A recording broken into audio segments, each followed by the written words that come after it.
Drums, please.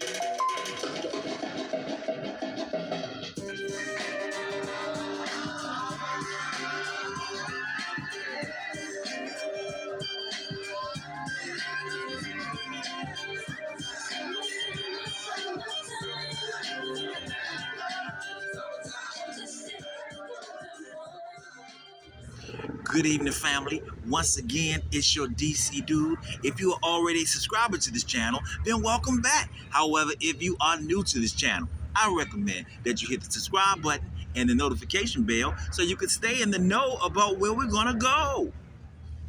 So welcome, family, to summer series number 3 on things to do in the summertime in the city, right? We find ourselves at East Potomac Park, or as we call it locally, Haines Point. I mean, after all, what's summer without a visit to Haines Point?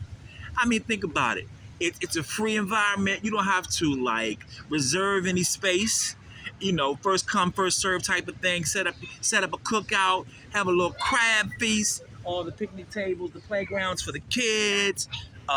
There's a golf course if you're into that. There's a miniature golf course. There's tennis courts. It's 3.5 miles around the peninsula for biking, walking. Their kids chasing squirrels around up the tree. Y'all see him? He gonna get that squirrel, man. He gonna get that squirrel. That squirrel said, "I feel like I'm safe now. I'm in the middle of the tree." So this is where the tip of Haines Point. See how the road goes around? This is the tip of that man-made peninsula, right? Now, those of you who haven't been here in a long time, you might be wondering, where's that huge statue of a man trying to get out of the ground? What happened to him? Used to be right here, right? In that area of grass right there. But as the story goes, about 14 years ago, because you know, the whole statue, he's been trying to come out of the ground. And one day he finally came out of the ground. He stood up. It was in the cloak of darkness. He stepped over to the Potomac River to take a dip in the pool. I don't know if he walked over or if he swam, right? But he ended up way down there by the Wilson Bridge, and now he's at the National Harbor where he found a new home. Where he ended up here at National Harbor. Some say he simply wanted a change of environment.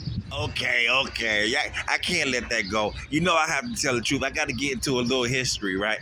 So he was actually purchased by a man named Milton Peterson for this development, or he was a developer, Milton Peterson, and he purchased the Awakening for $700,000.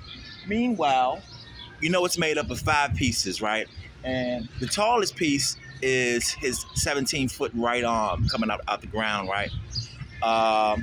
Let's see. It's meant to be a 72-foot giant who is struggling to come out the ground.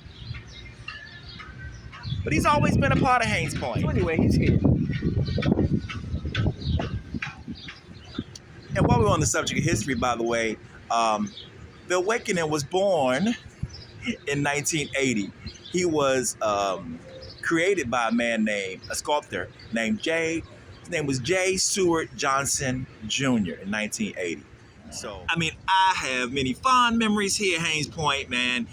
We've had everything from cookouts to fishing all day to just kicking it with your boys, you know, bringing your little lady friend down here in the evening or even during the daytime, right? So historically, it's always been a cool place to come. So I couldn't do a summer series without talking about Haines Point. But a couple things you might not know about Haines Point historically. We are literally sitting on man-made land. It goes all the way back to 1892, believe it or not, right? Flood waters from the Potomac River during the high tide used to reach as far as the White House, right?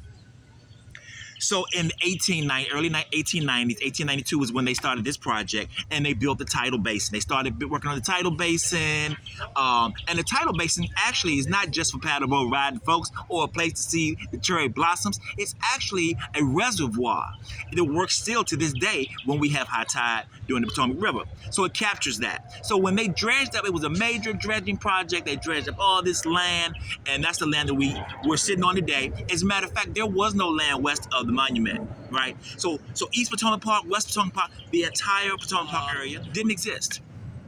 So where the Jefferson Memorial is today, the Franklin Delano Roosevelt, the Martin Luther King Memorial, the Lincoln Memorial, all those memorials, and even the Cherry Blossom area,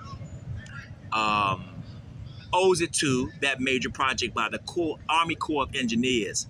They started in 1892. It lasted about 30 years before they would complete the project. So I say all that to say that this Haines Point that we enjoy today is man-made land. But unfortunately, and this is an example of what I was talking about with Potomac River having a high tide, right? A lot of this area used to be where we had our picnic benches and things like that. A little bit down the way though, you know, there are some picnic benches that are set up and this fence isn't here. But for a minute, you have this fence blocking the area where we used to kind of chill. And you see all the debris on the ground, things like that. Because like I say, Potomac River gets high, you know, and then it crawls up onto this area of land. So that's one of the things, like you see sidewalk closed. You can walk along that sidewalk, right?